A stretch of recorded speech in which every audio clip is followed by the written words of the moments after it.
This is Eric Rutan of Cannibal Corpse. You are listening to the Scars and Guitars podcast with Andrew McKay Smith.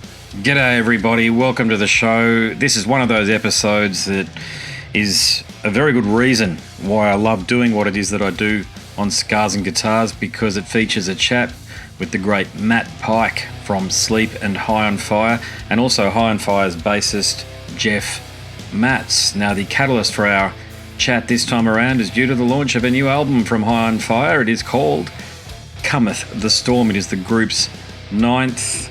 We talk all about the album, go into some of the lyrical themes that have been influenced by the COVID-19 pandemic, the social unrest that has been going on around the world, left-wing authoritarian overreach. Yes, it is all here. Gotta love it. Yes, of course, I talk about sleep as well. Just a wonderful deep dive into aspects of High on Fire and also Sleep with one of the great modern rock and metal musicians, Matt Pike, and can't forget Jeff Matz as well, who's very active in the scene and been a member of a number of bands such as Zeke as well. So you'll hear toward the end there the conversation.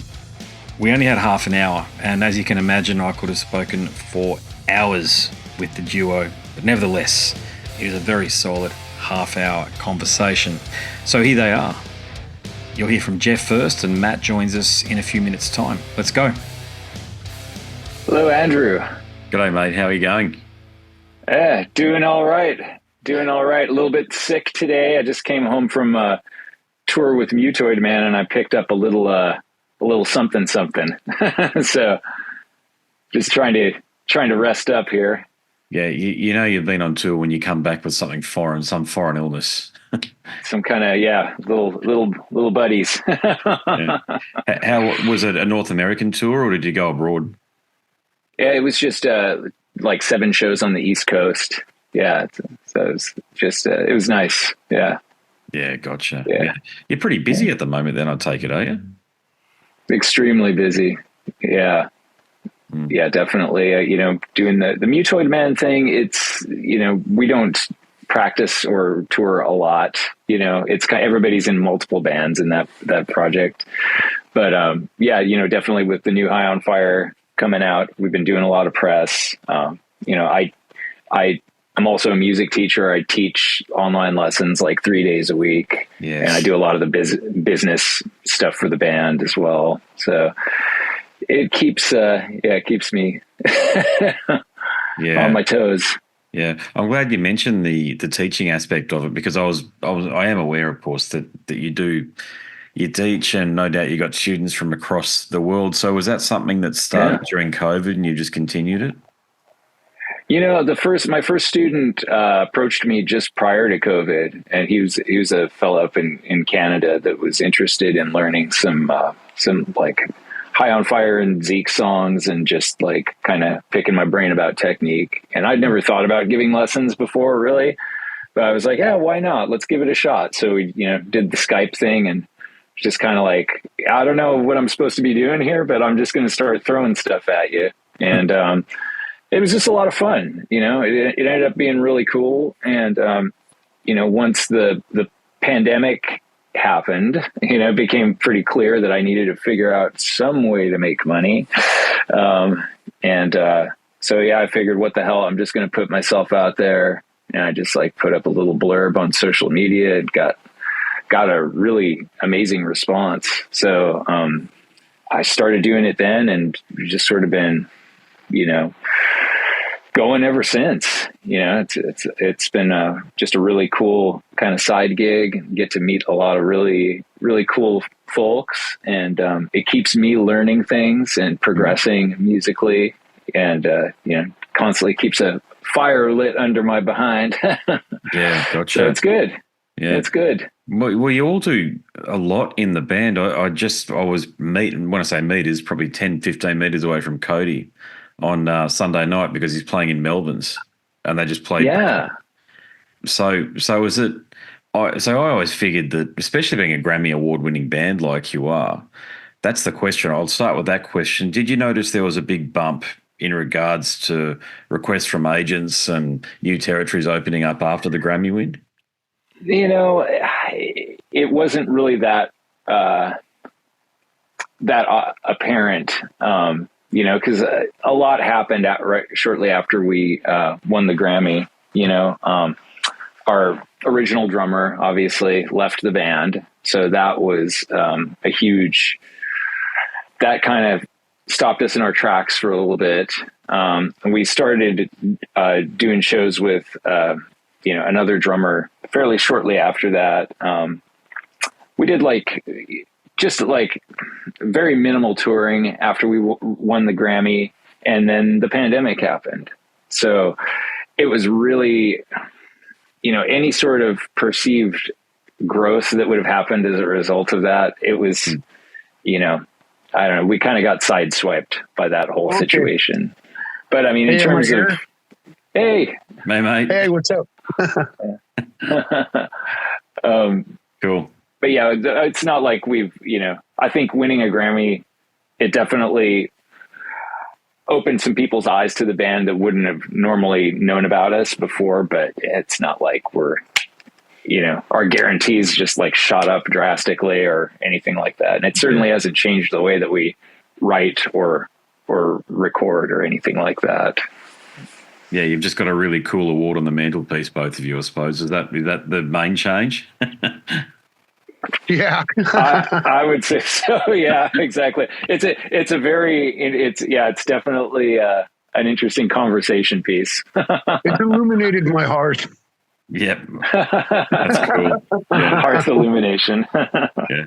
Well, it's interesting as an old school metal and rock fan. You're one of our bands, and to see you guys win an award, it kind of puts our culture imposing on theirs, if you know what I'm saying, because I always considered the Grammys a pack of psychopaths and weirdos, to be honest with you. But you guys are up there representing us. It's in the heart of Hollywood, you know, and Hollyweird is weird. And yeah. Honestly, I didn't think we stood a snowball's chance in hell. which you can kind of tell by the fact that we were all seated at the very back of the hall. Yeah, like 2 football fields away from the stage, and I had I had a foot injury at the time and a cane, and we're like a mile away. I'm like, let me see if I can run in this boot. Hey, did you have that situation there where some people who were fairly famous or well known, they came up to you afterwards and said, "Hey, I've always loved the band," or did they even do that worst thing where they tried to pretend to be friends with you? I didn't experience that personally. No.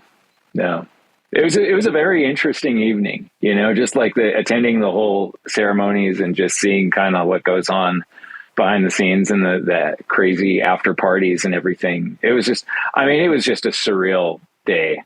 The whole thing, that whole period of time was it was bizarre. It was cool. Yeah, I mean, you know,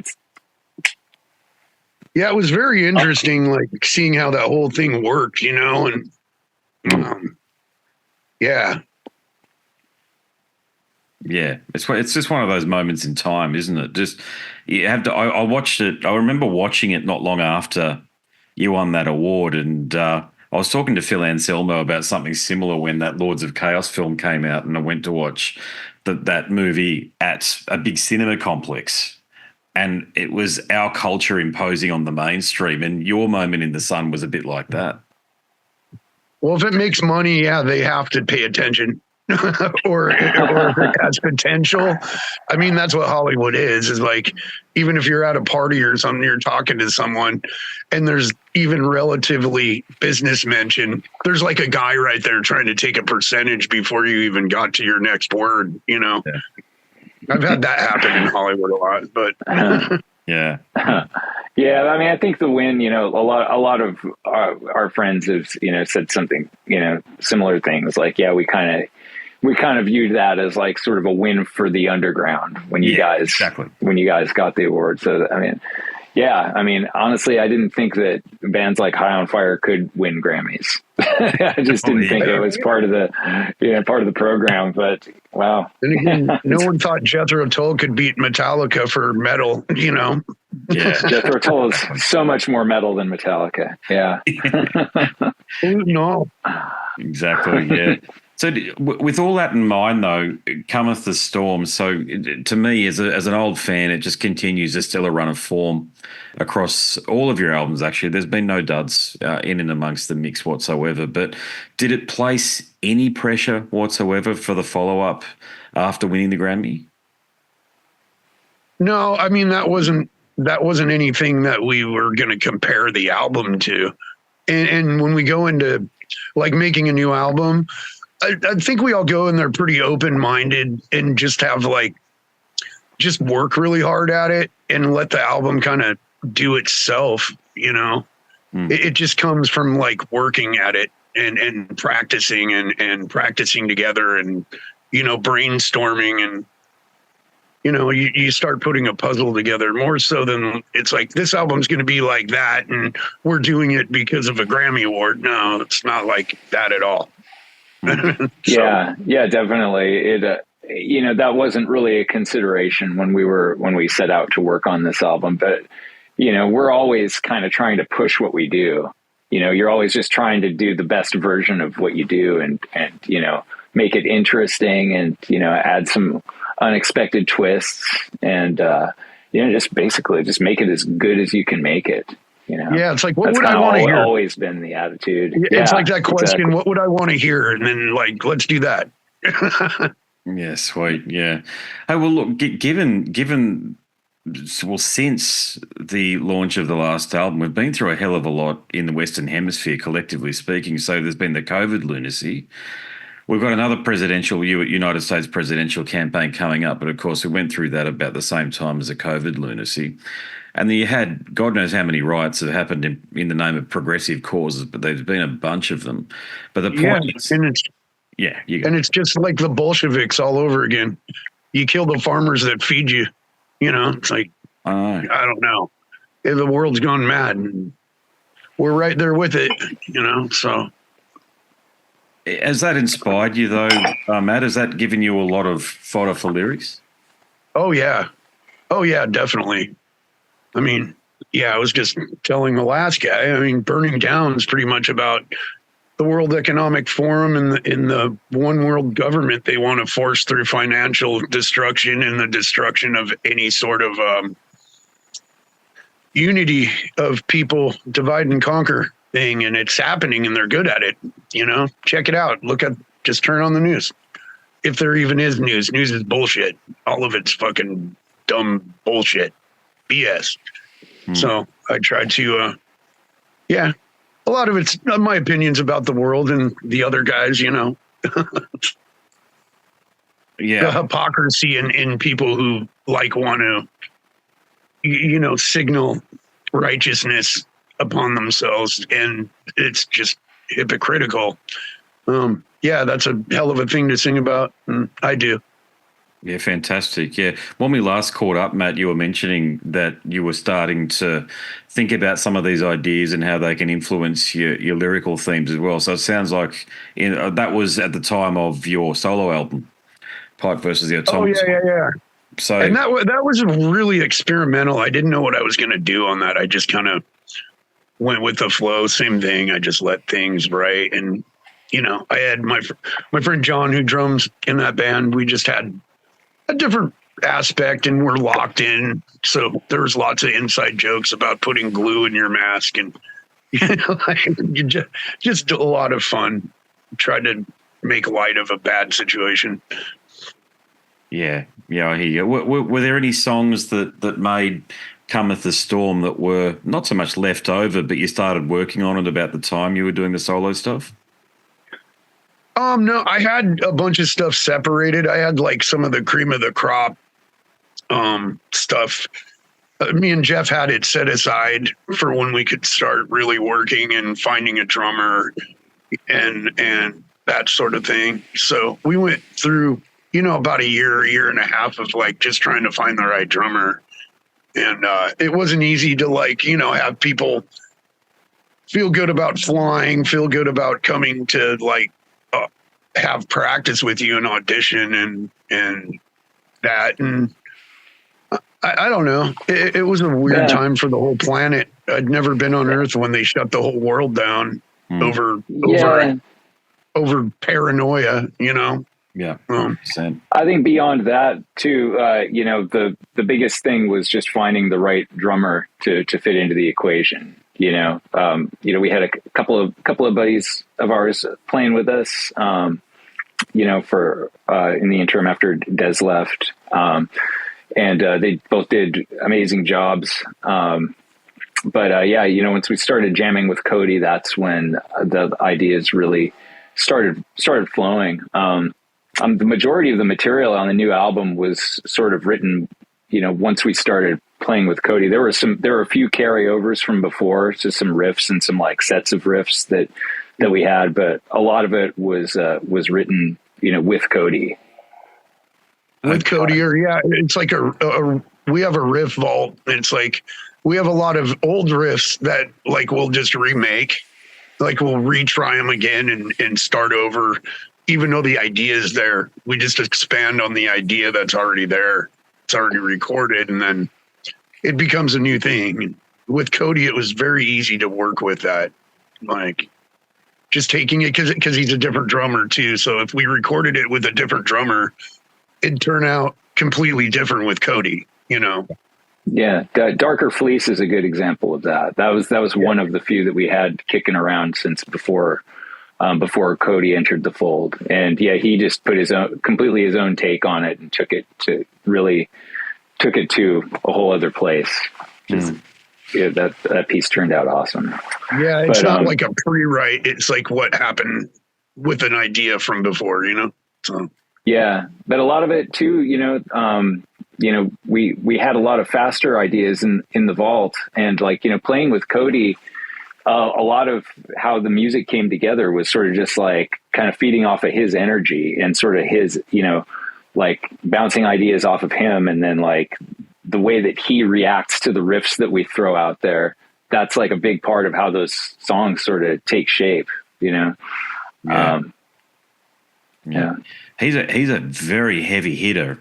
I was Yeah, I was just saying that earlier. I was like, for that he's not a very big dude, and he hits like he's 6'6" and like 350 pounds, man. That guy hits hard. Yeah. It really suits you guys. It certainly suited Melvins, but it bloody well suits you guys because you guys are a harder hitting band than Melvins. So, hey, but there was a track I was curious about, Soul's Golden Curse. Is there a story behind that one that's unique? Well, that's the first one. I went to LA and we had that riff in the riff vault. This is one of those things, like Jeff and I had that riff from before, and I was going through, he made me MP3s of all like the weird demo practices and the ideas that we wrote down. And I heard a version of that riff, and then I was like, oh man, I need something to work on with Coady. For the first time I flew to LA and started working on new stuff with Coady and just trying to feel him out and write some new stuff. And that's the first thing I wrote, pretty much with Coady and me putting our heads together. And and that's based on some esoteric stuff about the Sethians and Abraxas and cool. some legends that it's just mythos from the past, you know, kind of occulty shit. But yeah, I love that song. That song hits hard. Yeah, it was one of the standouts. Certainly, I've only had it for, I think I got it last night at about 9 p.m. It's now almost 6 o'clock in the morning, so I've listened to it a couple of times in that period of time. But there's some songs, that stand out. That was one, Yeah, well, like I said, we kind of wrote that, and then when we showed up and jammed with Jeff, like we put the actual song together as a whole. I just made a demo of like singing ideas and a couple riffs together, and then as we put it back together, there's a few things on it that were like, that stood out in that song that we tried to recreate, like the endings all blown out, you know, and like, it was a fun song to do. Killer. And did you guys work with Kurt again on this album? Yep. We did. Yeah, good team. Great team.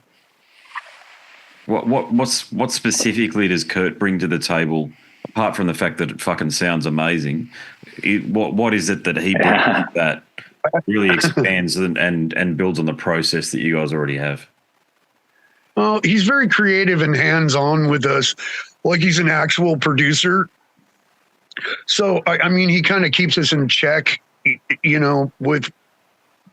so I don't sing something dumb or something doesn't make sense, or he'll have an idea like, what if this, so he's like a fourth ear to like what we're thinking. And it's always good to have that objective in mind when someone else is looking from an outside view. So he really plays a big part in the way that we put things together on a record and how it's ultimately done. Yeah, he had a lot of really great input with different arrangement ideas, sort of like paring down the fat on certain things. And, just as far as just the sound of the band, we've been working together so long now. He's got it pretty dialed in. He understands what we want to hear, how we want to be represented sonically. And he just keeps getting better and better at his job. I think this is the most powerful sounding High on Fire album that we've done with him to date. Yeah, wow. Yeah, I think so too. Just as far as the tones and the way the notes hit, and there was a lot of attention to the details of like just strictly tone and the drum sound, and his secret sauce kind of is his studio too. That studio, he's figured out a way of miking that place where it's like so dynamic, and he's just gotten better, like Jeff said. Yeah, I like God City a lot. That's a killer place. Oh, cool. Yeah, whereabouts is that? In Salem, Massachusetts. Oh, wow. Okay. Well, yeah, as an Aussie, whenever I think of Salem, I think of the bloody witch trials, but I'm sure the place is a lot more than that. That's actually Peabody, but Salem takes credit for it. Oh, good. Yeah, apparently they burned them all in Danvers, according to one local. Danvers, that's right. Oh, gosh. It's not even there. Gotcha. Hey, is it I love the fact that you've recorded it in a place with such a notorious history as well, or nearby, or what have you. But something else, I reckon, before you get into straight up full-on metal sounds, you guys have got the most thick, roughest, rawest, densest sound around, okay? So capturing that sound must be a hell of a task, but I suppose you guys have got it down to a fine art at the moment. Is that the case? Well, I would say so. I think we have a lot of experience with tones and amps and guitars and different ways of placing mics, but a lot of that comes out of his studio, and a lot of it is like our live. He's just trying to capture what we do live, or have that sort of big sound. When he records us. Definitely. It's, he's trying to represent the band, basically like kind of take the essence of the band and what we sound like live and just give the best and biggest representation of that. This is kind of the vibe. But I mean, so much of it is just like the way that we play, the way, just sort of, I don't know, I think that's a huge part of it. Just the composition of the songs, the performance aspect, the way that we play together. But yeah, I think, Kurt just really, I think, kind of makes us sound like the best version of ourselves possible. Yeah. Yeah. I listening to you guys are one of those bands that are tailor-made for vinyl. And I love the fact that you got plenty of it out there. So it's almost listening to it on a CD in the car, or even way less in terms of the quality. MP3 in the car, it's there, but then you compare the experience of vinyl, and it's almost like a live experience with you guys. So you've managed to capture that really well. Well, that's good. Cool. Yeah. Cool. What about covers? You've done some bloody sterling covers in the past, and by far my favourite Celtic Frost cover is by you guys, Into the Crypt of Ray. So did you record any others at this time, and have you got any others up your sleeve? Not at the moment, but we've done a lot of covers, and I think Jeff and I really get off on doing covers too, because we can put our own sound into it.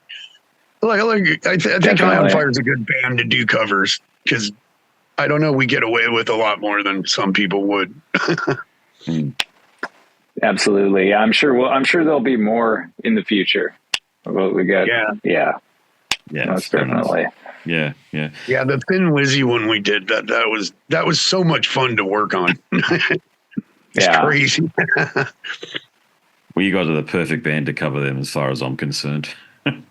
It's you've got the lineage. There's no doubt. Have you guys met Scotty Gorham at all? No, never had a chance to meet him. Kindred spirits, I reckon. Certainly one of my favorite guitarists. I would think so. Hey Matt, for you, were you part of the Third Man Records when they did the re-releasing of Dopesmoker a couple of years ago? Did you have a heavy hand in that? Well, to a degree, I mean, as much as anybody else in Sleep.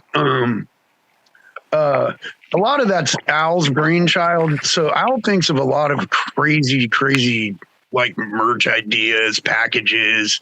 And I think the two bands and the people at Third Man always have really good ideas for packaging, and the fact that they can press vinyl like right there, and during COVID they didn't have to like wait for anybody. They could just press their own vinyl like whenever. So what they're capable of is kind of amazing as a label. I think that's one of the best labels in the world because of that.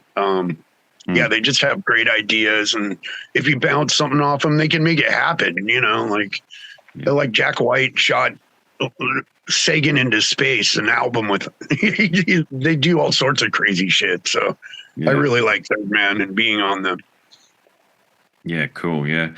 Well, what's your thoughts now, Matt, about the Sciences? It's been 5 years, if you can believe it. I know it took almost 20 years well, maybe not 20 years, it was 15 years, I think it was, for an album to be released after was it your third album or fourth album there in the early 2000s? But look, the Sciences, the point is, the Sciences, it's as good a comeback an album as any, but do you feel it's as strong as the earlier seminal work? I don't think it got as much attention for some weird reason, but I think the work itself is quality for Sleep. So, I like did my part, and it's some of my favorite guitar stuff I did for Sleep up to that date. Is what it is. It's either out there and it sells a lot or it doesn't. And I liked the art that went into it and the amount of time we put into it. So, I'll leave it at that. How do you decide what to bring to Al and what you decide to work on with Jeff? Well, that's pretty easy. Like Sleep and High on Fire are apples and oranges. Like I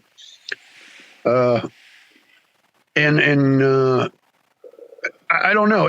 They separate themselves, and usually I base a lot of my guitar work off Al's very drony bass playing.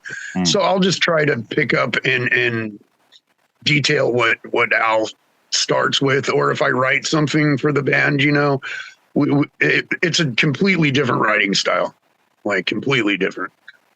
Yeah. I suppose as a fan, we sit there and think, well, how do you choose these things? But from your perspective, it's probably very obvious right from the outset. Yeah, I separate them like apples and oranges. Yeah, gotcha. Yeah, gents, you've hopefully been getting this feedback, but look, we'd love to see you down here sometime in the near future. Is that a possibility? Oh, we'd love to come back. We're far overdue. Yeah. Another friend down there was just asking, like, when was the last time you were here? And I was like, when was that? I want to say 2016. Yeah, 2016 maybe. 2016. So yeah, we're way I think overdue. That's the last time like even Sleep was there. It was like so long ago for any of us that have traveled there, like, it's crazy. Yeah, I'd like to go again, though. We can make it down. Yeah, maybe next year if the stars align, we can make it happen. Yeah, have you got like a long schedule planned? North America, Europe, because I know they're the main markets. So is that pretty much what the next 12 months, 18 months looks like? Yeah, U.S. tour starting up in the early May, couple of weeks, and then shortly after that, we pop over to Europe and do like a month-long tour there. I'm going to stay over there. I'm going back to Turkey again for a bit, and then High on Fire plays a festival in Portugal on August 10th, and then we got more U.S. stuff planned for the fall, and I'm sure other things will pop up as well. But it's shaping up to be a busy year for us. Yeah, maybe we should try that, considering wintertime is summertime down there. Maybe we go to Australia for Christmas. Yeah, you're welcome to. Yeah, the only thing is I'm in Queensland, so it's been bloody hot here. I went to 70,000 tons of metal, which is in Miami, at least from Port of Miami, as you probably know, and about half the temperature. I was really, really surprised, actually. Miami sold as a really hot place, and it wasn't. so not compared to here anyway, but the bloody humidity is the thing, and I do this quite a bit, so I've been talking to some of the musicians, especially when they're on tour, and there can't be enough air conditioning on stage some nights. It's just the heat.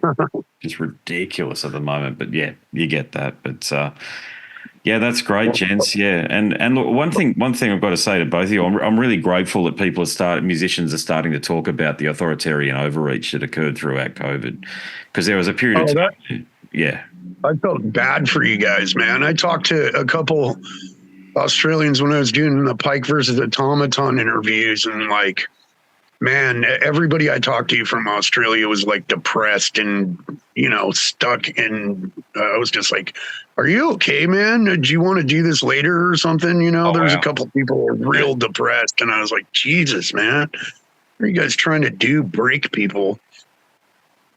Yeah. Well, you and I, Matt, did speak about it. And, I'm firmly on record as kicking against the authoritarian pricks on that front, and I just can't believe how complicit and how these people have been simping for the hard left like they have been. And really, it's a mental illness manifest. Yeah, it's like a corporate anarchist. Like, what is that? It's weird. Yeah, it doesn't make any sense. Yeah, they have all mass media on their side and all of the social media platforms as well, and it's like Johnny Rotten said it best. At any other point in history, how on earth would the conservative right become almost the anarcho front against all of this authoritarian overreach? How the hell did we get to that point? No, they switched sides, man. It's like Republicans were, and then they switched sides with the left, and then it's like, I don't want to be on anybody's side. I just want to think for myself, and everybody can fuck off. Like, really. Yeah. Hey guys, sorry to cut it off, but we're late for the next interview, so we got to pop off here. Sorry, I got a clock. All right, Jeff, I'll see you on the next one. All right, see you, Andrew. Thanks. Until the next one. Good talking to you, Andrew. Likewise, all right, brothers. Cheers, man. Catch up. All right, take care, man. Bye-bye. Fucking awesome. I bet you I'm going to get demonetized. Goddamn YouTube. Oh well. I don't really give a shit, to be honest with you. I mean, for the $20 or $30 that Google might pay me per month, because that's literally what it is, that I do the show, there's no way in the world I'd pay that much, probably 10 times over, just to continue having these conversations. Probably shouldn't say that, because next thing I'll get a bill from the psychopaths, but yeah, fuck them. We've got to speak up, ladies and gentlemen. You've got to be prepared to tell the truth. Matt Pike, an absolute legend, a living example. Musicians, we're at the front line of this shit, especially in a year where we have a United States presidential election. Wish we had more time. Anyway. Okay, that's it. My name's Andrew Mackay-Smith, and I'm the host of the Scars and Guitars podcast. Until the next one, it's a very goodbye for now.